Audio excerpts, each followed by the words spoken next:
पुष्पांजलि मेंसवेयर का एक और प्रतिष्ठान दूल्हा हाउस कंप्लीट और परफेक्ट वेडिंग कलेक्शन की हो गई है ग्रैंड ओपनिंग। शादी ब्याह की खरीदी के लिए चले आइए अब हमारे नए प्रतिष्ठान में, जहां आपको मिलेगा कोट सूट, ब्लेज़र, शेरवानी के साथ ब्लैकबेरी कंपनी के किफ़ायती जैकेट और सूट ब्लेज़र, मान्यवर कंपनी के branded kurta pajama, jacket, safa mojari, dupatta, party wear, Indo western का एक से बढ़कर एक कलेक्शन। हमारा पता है दादाबाड़ी स्कूल के पीछे इतवारी बाजार के पास बालाघाट। संपर्क करें 9425138551।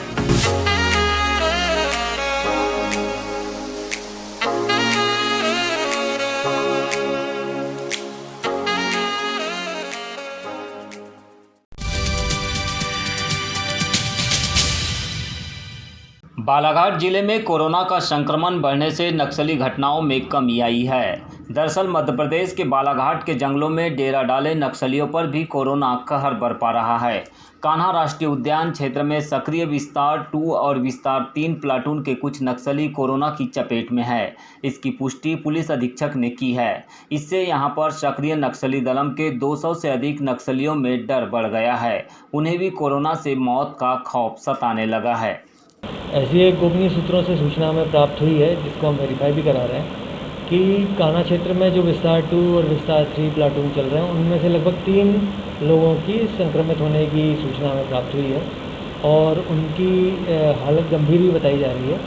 इलाज क्योंकि उनको पर्याप्त जो कोरोना का होना चाहिए वो नहीं मिल पा रहा, इसलिए मैं मीडिया से के माध्यम से अपील भी करना चाहूँगा कि यदि उन तक ये बात पहुँच रही है तो कृपया जो संक्रमण के कारण मृत्यु की तरफ जाने से अच्छा है कि आत्मसमर्पण करें। इसमें शासन की योजनाओं का लाभ भी लें और हमारी तरफ से ये प्रतिबद्धता है कि हम उनका व्यापक पूरा संपूर्ण इलाज कराएंगे और जिससे कि कोरोना महामारी वो आपस में भी उनमें ना फैले और उनके माध्यम से ग्रामीणों में भी ना फैले, इस बात को भी सुनिश्चित कराना जरूरी है। सूत्रों की माने तो नक्सली अपने स्तर पर इलाज करा रहे हैं। पुलिस अधीक्षक अभिषेक तिवारी ने बताया कि जंगल में नक्सली हलचल कम होने से पुलिस को अलर्ट कर दिया गया है। ये समय तेंदुपत्ता संग्रहण का है। इस समय नक्सली वसूली का कार्य करते हैं। वहीं यह भी माना जा रहा है कि कोरोना से बीमार नक्सली गंभीर हुए तो डॉक्टर तक जरूर पहुंचेंगे।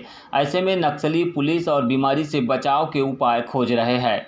यही कारण है कि पिछले 15-20 दिनों से जंगल में बसे गाँव में नक्सलियों की बैठकें भी बंद हो गई है। बालाघाट के पुलिस कप्तान अभिषेक तिवारी ने मीडिया के माध्यम से अपील करते हुए कहा है, यदि कोई नक्सली कोरोना संक्रमित है और इलाज कराना चाहता है तो शासन की नीति के अनुसार समर्पण करने पर उसका इलाज कराने के साथ ही शासन की अन्य योजनाओं का लाभ दिलाया जाएगा।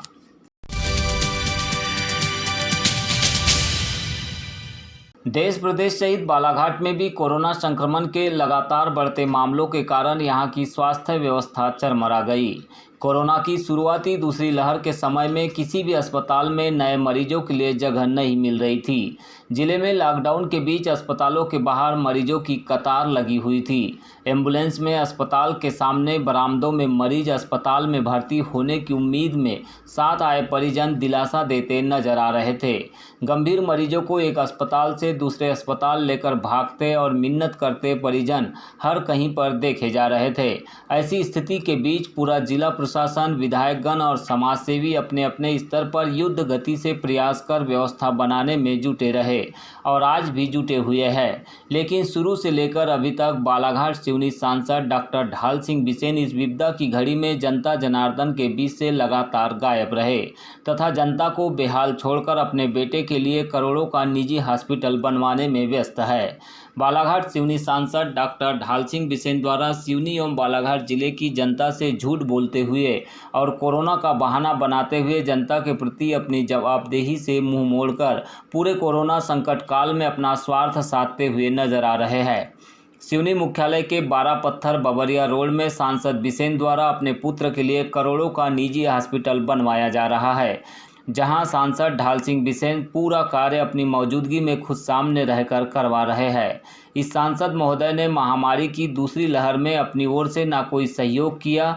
निर्लज्जता, मक्कारी और खुदगर्जी की मिसाल बन चुके सांसद बिसेन सिर्फ सोशल मीडिया के माध्यम से जिले की जनता को भ्रमित करते रहे। कभी वे मायल भरवेली में 10 बेड का ऑक्सीजन युक्त कोविड केयर सेंटर खुल जाने की झूठी जानकारी देते हैं, तो कभी शमशान घाट में चिताओं के लिए लकड़ियों की व्यवस्था करवाने की बात करते हैं।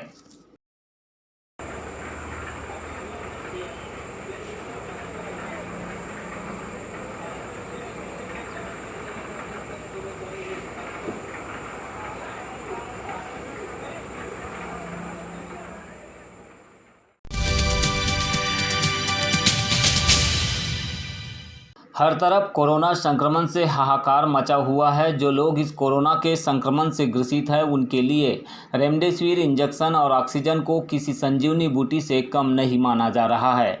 ऐसे में रेमडेसिविर इंजेक्शन और ऑक्सीजन की कालाबाजारी शुरू हो गई है। इनके लिए अनाप शनाप पैसों की डिमांड करना और नकली सामान उपलब्ध कराने जैसे कई मामले प्रदेश में सामने आए हैं। प्रदेश में रेमडेसिविर की कालाबाजारी और नकली इंजेक्शन के मामले सामने आने पर हाईकोर्ट के आदेश के बाद बालाघाट में भी पुलिस अधीक्षक अभिषेक तिवारी के द्वारा एक जांच टीम का गठन किया गया है। इसमें अतिरिक्त पुलिस अधीक्षक गौतम सोलंकी, नगर पुलिस अधीक्षक कर्णिक श्रीवास्तव, डीएसपी अजाक्स गौरव पाटिल और थाना प्रभारी मनसाराम रोमडे, साइबर सेल पुलिस विभाग को गोपनीय सूचना तंत्र को शामिल किया गया है। कि जो एक नॉर्मल हॉस्पिटल्स हैं जहाँ कोरोना का इलाज चल रहा है, अपना सरकारी हॉस्पिटल है, उसमें जो भी दवाइयाँ या जो जैसे रेमडेसिविर एक दवाई हो गई, उसके अलावा भी जो है, इसके अलावा या जो अपने ऑथराइज शॉप्स हैं जहाँ मिल रही हैं, उसके अलावा किसी अन्य सोर्स से ना खरीदें। कई बार यदि अभी तो अपने पास पर्याप्त दवा की अवेलेबिलिटी भी है, आज मेरी कलेक्टर साहब से भी बात हुई, ड्रग इंस्पेक्टर से भी हम लोगों ने स्टॉक का जायज़ा लिया, तो पर्याप्त उपलब्धता है। परंतु कभी कभी जैसा होता है कि मान लीजिए कि डिमांड ज़्यादा जाती है, सप्लाई उस दिन नहीं है, कम है, तो किसी ऐसे अनऑथराइज सोर्स से ख़रीदने का कोशिश ना करें, क्योंकि हो सकता है कि वो नकली हो। यदि ऐसे किसी सोर्स की जानकारी आपको मिलती है तो कृपया मुझे, एडिशनल साहब को और या सीएसपी साहब, टीआई साहब को, किसी को भी हमारे संज्ञान में लाएं, जिससे कि हम उस सोर्स की जांच भी कर सकें कि ये कहाँ से दवाई ला रहे हैं। हो सकता है कि वो कहीं से ब्लैक मार्केटिंग करके ला रहे हों, या फिर यह भी हो सकता है कि संभवतः वो संपूर्णतः नकली ही हो। तो सभी हमारे बालाघाट ज़िले के निवासियों से मैं अपील करना चाहूँगा कि जो हमारे आधिकारिक स्रोत हैं, जो हमारे ऑथराइज्ड मेडिकल स्टोर्स हैं, वहाँ से, और जो जैसा हमारा सिस्टम बना हुआ है कि जिस हॉस्पिटल में आप भर्ती होंगे, आवश्यकता अनुसार डॉक्टर के रिकमेंड करने पे दवाई आपको मुहैया कराई जाएगी, और उसी एक ऑथराइज्ड चैनल से ही उस दवाई को लें, तभी आपको उसकी गारंटी या एक तरह से उसके संतुष्टि अपने को हो सकती है कि सही चैनल से सही दवाई मिल पा रही है।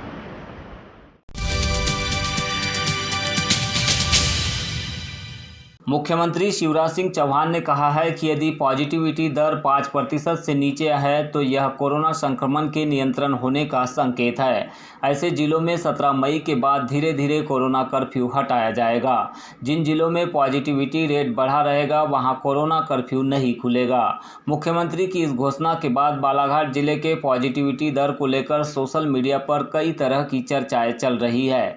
इसी को लेकर हमने मुख्य चिकित्सा एवं स्वास्थ्य अधिकारी डॉक्टर मनोज पांडे से चर्चा की। उन्होंने बताया है कि बालाघाट जिले में कोरोना संक्रमितों की पॉजिटिविटी दर 13% है और रोजाना 100 से अधिक मामले सामने आ रहे हैं। ऐसी स्थिति में सरकार के यह आदेश बालाघाट में लागू नहीं होंगे। अभी परसों का जो कल परसों का था जो पॉजिटिविटी लगभग 13% थी जी।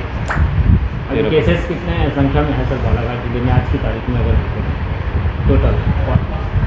अभी हमारे पास में कल तक जो थे लगभग एक्टिव केसेस मतलब पर डे 100 के ऊपर ही केसेस 100 के ऊपर ही केसेस। सर ऐसी स्थिति में लॉकडाउन जैसे सीएम साहब बोल रहे थे कि जिलों में खोला जाएगा, तो अपने जिले में क्या खोलने की स्थिति बनती कि नहीं?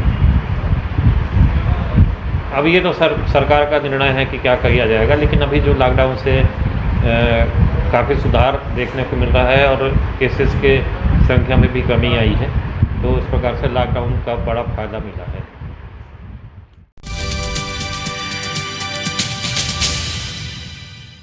मुस्लिम धर्मावलंबियों का सबसे बड़ा पर्व ईद उल फितर शुक्रवार को मनाया जाएगा। ईद उल फितर के साथ ही रोजे खत्म हो जाएंगे। पहले 12 मई को चांद दिखने की उम्मीद थी, लेकिन ऐसा नहीं हुआ, जिसके बाद अब 14 मई को ईद मनाई जाएगी। बालाघाट में ईद की नमाज के लिए प्रशासन की ओर से 10 लोगों को इजाज़त मिली है। यहां पर जामा मस्जिद के इमाम जाहिद रजा के द्वारा ईद की नमाज अदा कराई जाएगी। अंजुमन इस्लामिया कमेटी के सदर मुन्ना सुभान मंसूरी ने इसकी जानकारी देते हुए समस्त सामाजिक बंधुओं से कोरोना की गंभीर स्थिति को देखते हुए घर पर ही नमाज अदा करने की अपील की है। कि हम एक बार प्रशासन हमसे अपील कर रहा है तो हम प्रशासन का साथ दें और ईद बढ़िया खुशियों से मनाएं। हालांकि मैं समझ सकता हूं कि जो रमज़ान आए, रमज़ान जैसे हमारे घरों में बीते हैं, हम लोगों ने अपने दिलों में पत्थर रख कर के ये सब किया है। हम समझते हैं कि भाई आज अगर अल्लाह के घर हमको आने नहीं मिल रहा है तो हमारे दिल में कितनी तकलीफ़ें हैं, लेकिन हम घरों में रहें, तौबा करें, खूब नमाज़ें अदा करें कि अल्लाह हमसे कैसे नाराज़ हो गया है जो हमको अपने घर में इबादत के लिए आने नहीं दे रहा है। और आगे हम इंशाअल्लाह फिर बहुत बढ़िया होगा और खूब दुआएं करें आप लोग, बस घर में रहें। मेरी आप लोगों से पुरखुलूस गुजारिश है कि आप लोग घर में रह कर के इबादत करें, मस्जिदों तक ना आएँ और आपस में भी मोहल्ले में जो इफ्तार वगैरह के प्रोग्राम चल रहे हैं